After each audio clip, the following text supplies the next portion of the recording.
Kamu kalau ada. Oh, burung pak.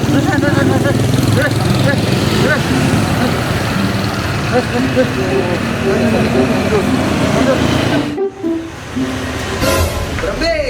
No, urang. Biar ada dana desa ni. Kurang urang barang no, sede. Sabar sepadan, tak sini media. Kau nak kira kata desa, kan? Sabar ya. Baru nak ada penjelasan. Sila. Tuan tan ada sila. Assalamualaikum Kang Ades. Waalaikumsalam warahmatullahi wabarakatuh. Para napi niki rame ganti datang ke kantor desa. Niki orang manusia pergi Pak Kades. Oh, nggih, sila. Sila.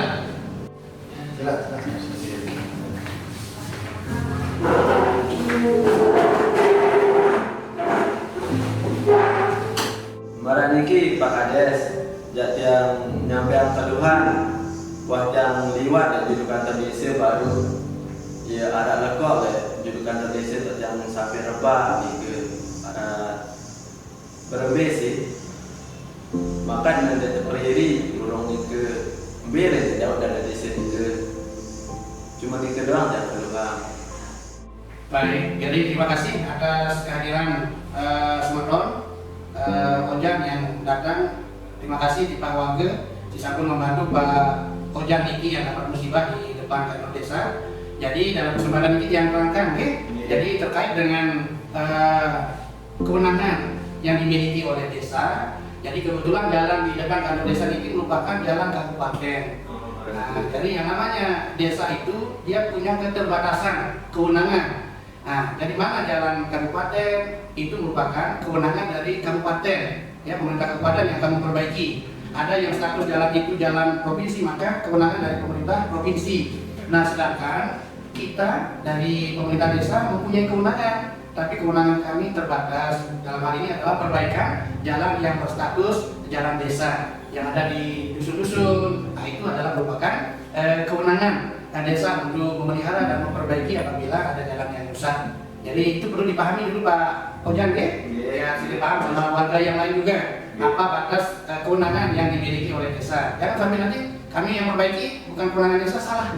Jadi kami akan bermasalah dari segi hukum karena itu bukan kewenangan desa.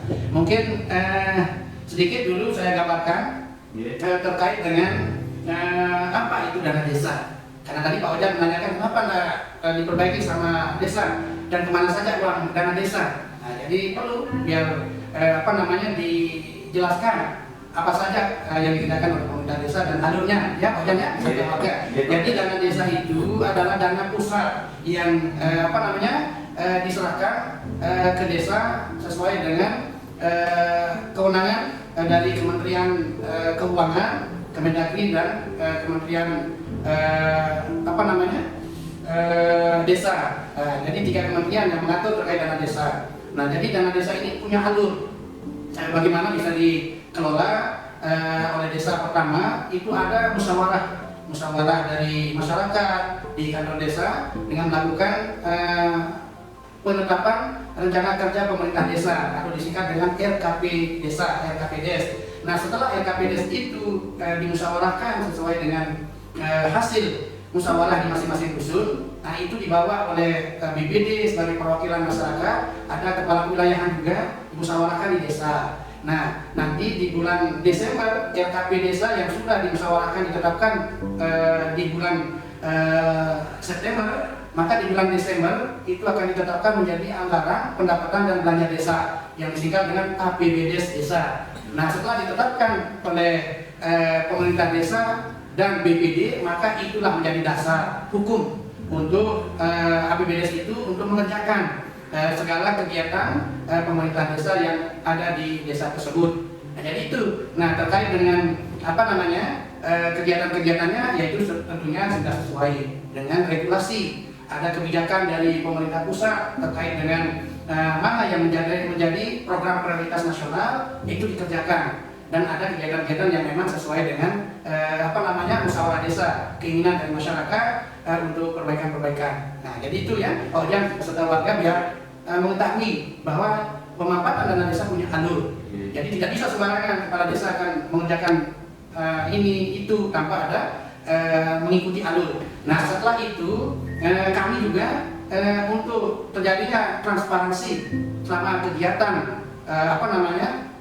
kegiatan pemerintah desa, baik itu kegiatan fisik, kegiatan pemberdayaan dan bantuan-bantuan apapun yang sumbernya dana desa, kami itu selalu diawasi oleh pengawas internal pemerintah yang ada di daerah atau APIP istilahnya, yaitu dari Inspektorat dan ada dari BPKP.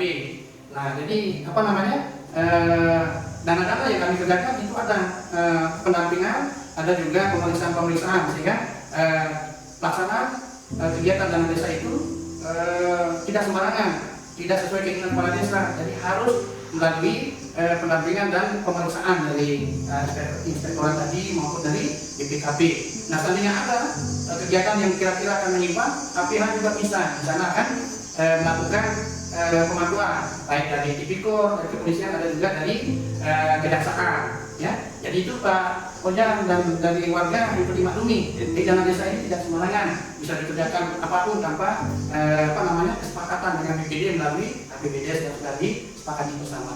Ini ya yang perlu saya jelaskan. Jadi mohon maaf kami sampaikan kalau memang itu bukan kewenangan desa, tentunya kami akan segera nanti berkonsultasi ke pihak kabupaten untuk segera diperbaiki jalan yang berlubang, jalan yang rusak yang Pak Ojang tadi sempat mendapat musibah jatuh di sana. Jadi segera kami akan konsultasikan ke pihak kabupaten. Oke, terima kasih Pak Ojang dan rekan-rekan telah hadir di kantor desa untuk menyampaikan keluhan. Jadi harus seperti ini jangan menyampaikannya. Jadi sekarang sudah jelas penjelasan kami benar-benar bisa diterima. Ya. Oke Pak Kades, terima kasih atas penjelasan Nike. Mungkin itu saja. Terima kasih. Assalamualaikum warahmatullahi wabarakatuh. Silakan Pak Kades, jangan pamit.